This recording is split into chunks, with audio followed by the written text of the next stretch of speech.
in Chelsea. Minimum say Liverpool and City.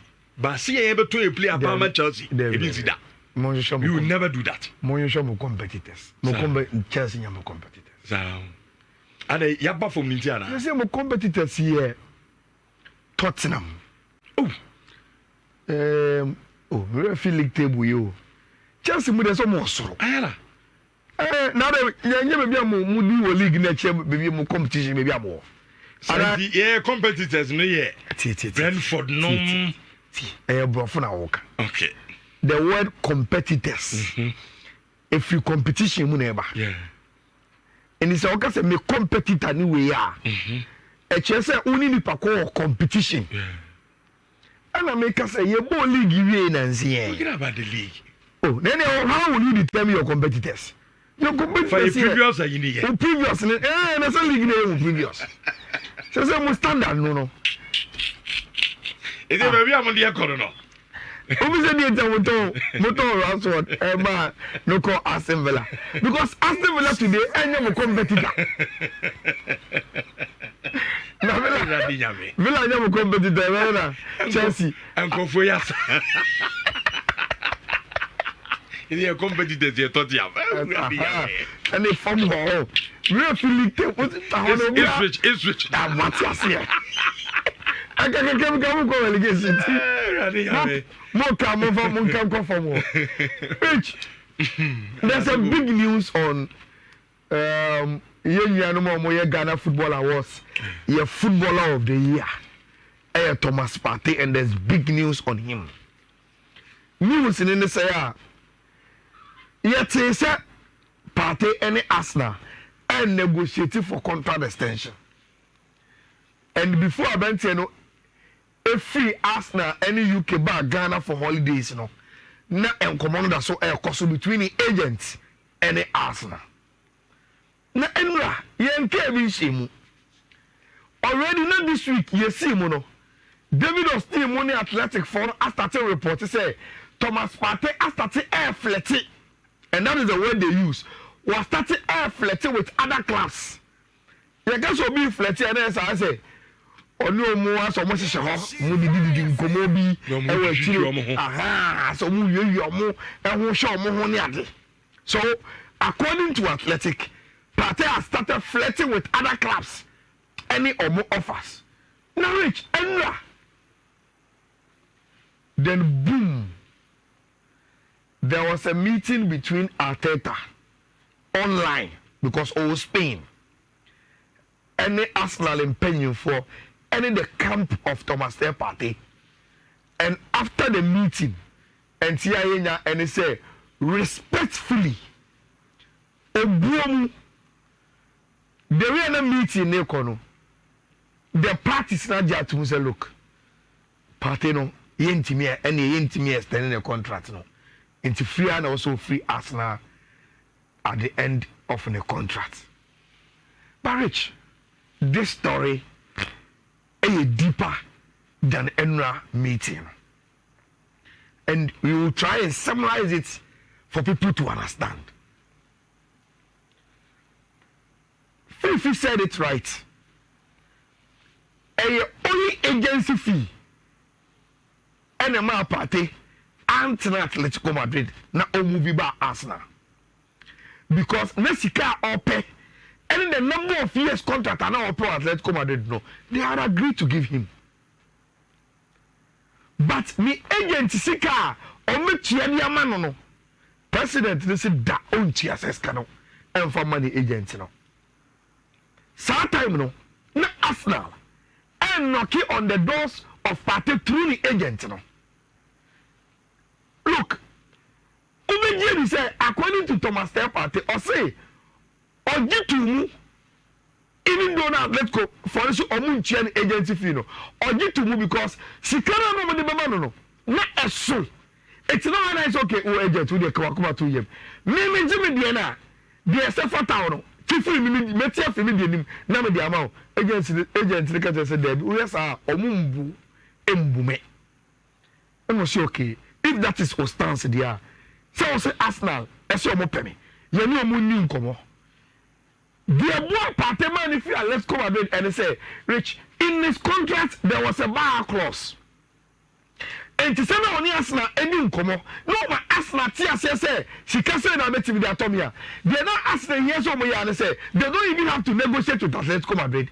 They just have to trigger the bar clause now on the contract no and they get Partey. Rich, Partey then moved to Arsenal. He had not to salary or pay any BBR. Partey by Arsenal already how many years? How many seasons now Yabo for Arsenal? 5 years in here. Rich, Obeji say the terms are Thomas Partey and the movie from Arsenal, Atletico Madrid, and about Arsenal. No, it is still the same terms, and the name Partey, or that's what edit Arsenal team.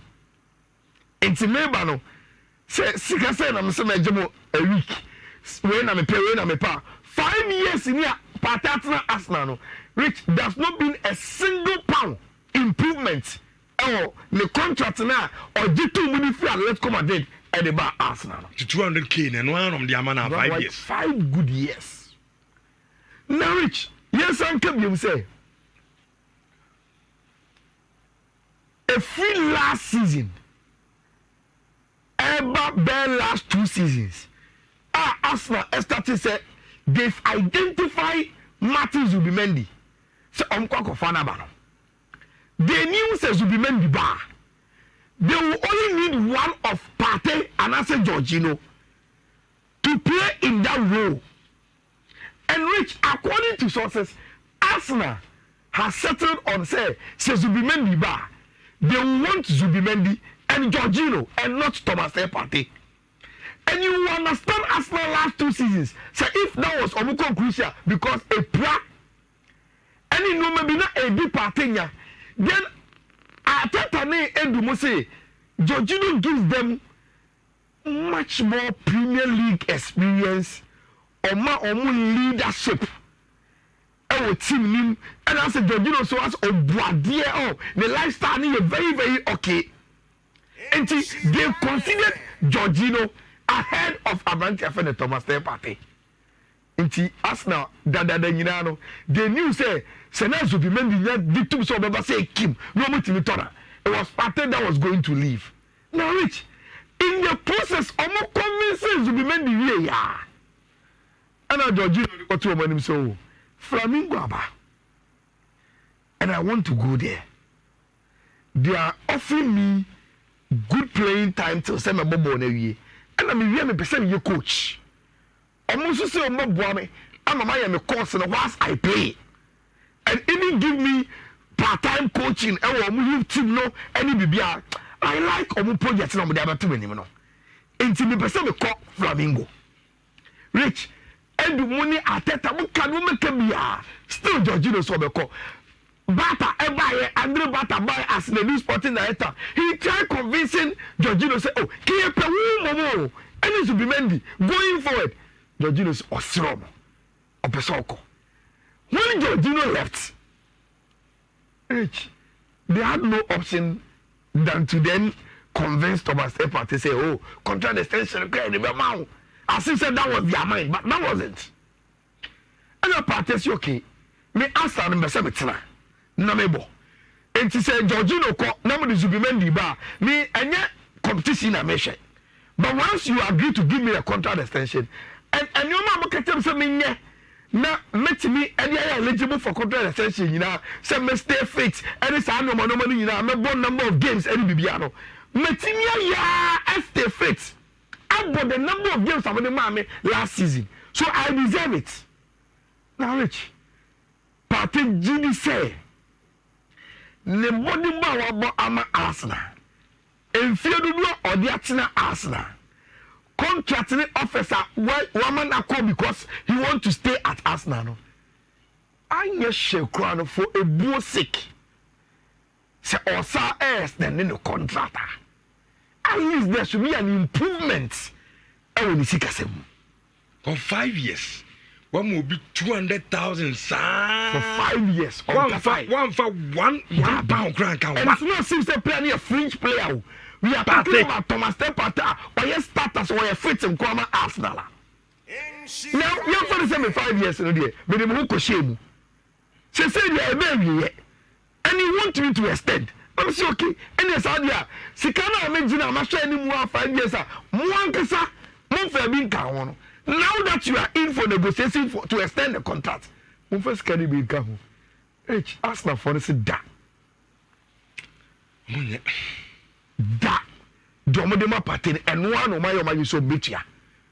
Now Partey say, oh, we have. The sound of Mujina, then I think, say, maybe I may know, Minami woman who say, more value me giddy. But in real terms, the money hear me, Mumfa Nubia. The money hear me now, Nancy Louis Kelly Bukabai. Look at the way rapidly, more extended contract, move to the kitchen, and it's out of Monomano. And to Bukayo Saka, Father Cambayano. It's Captain Martino di Gara, son of Martinelli and Goffa Baba, who is also my extended contractor. Will you extend the contract and keep him on the same Sikasep Derby? It's rich. Muntum Yantum, Genesayan Tum, Debbie Pentumuno, and no more conclusive look. Partey Jina, Afasu Jina, Sadia.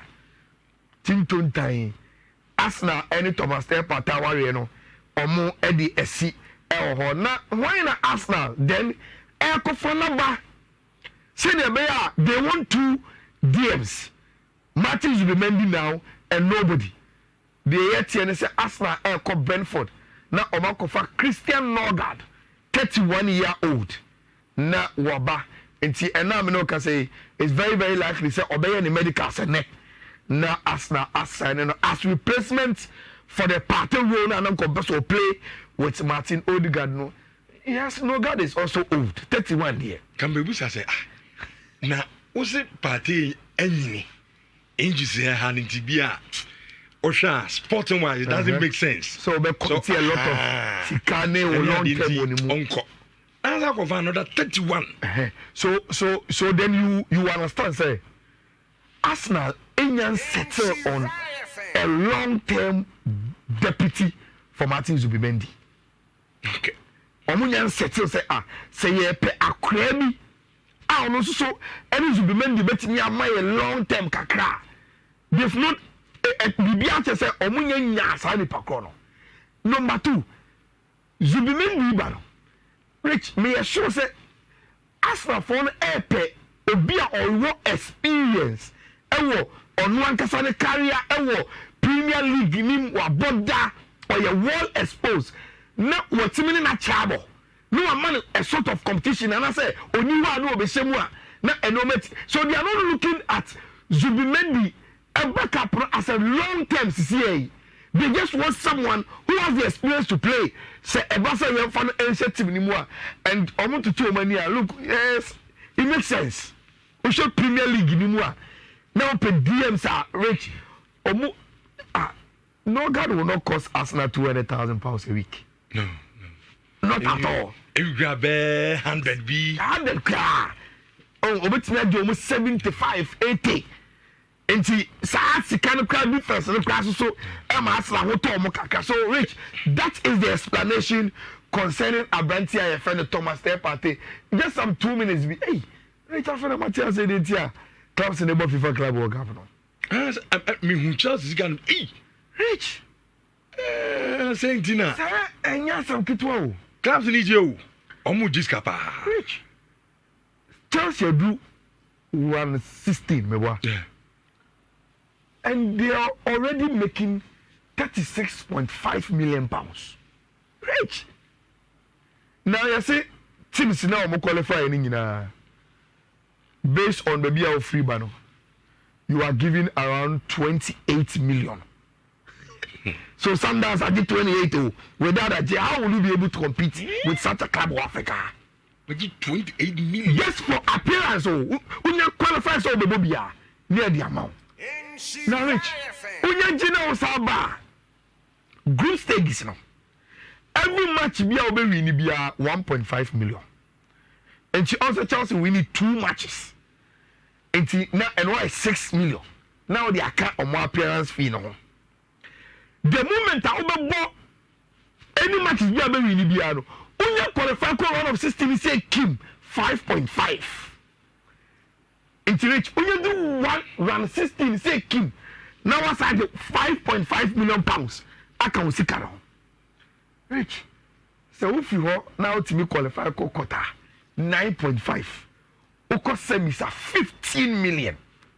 So do final once you are one of the teams that do final 22 so near some of 29 million which almost FIFA Club World Cup no more money na sika a woman you distributing say $1 billion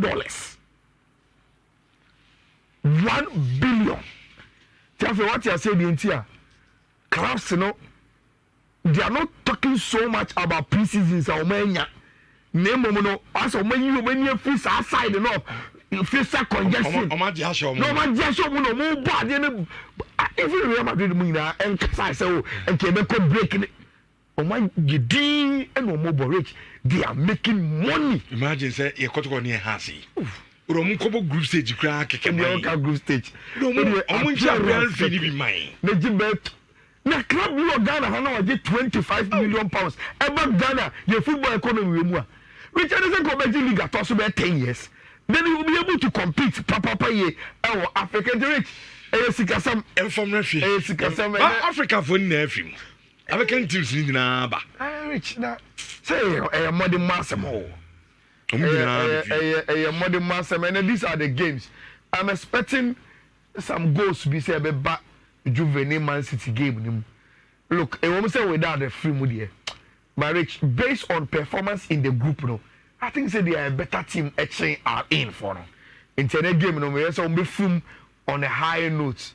The rest of the game, the Real Madrid should be able to beat Salzburg. Then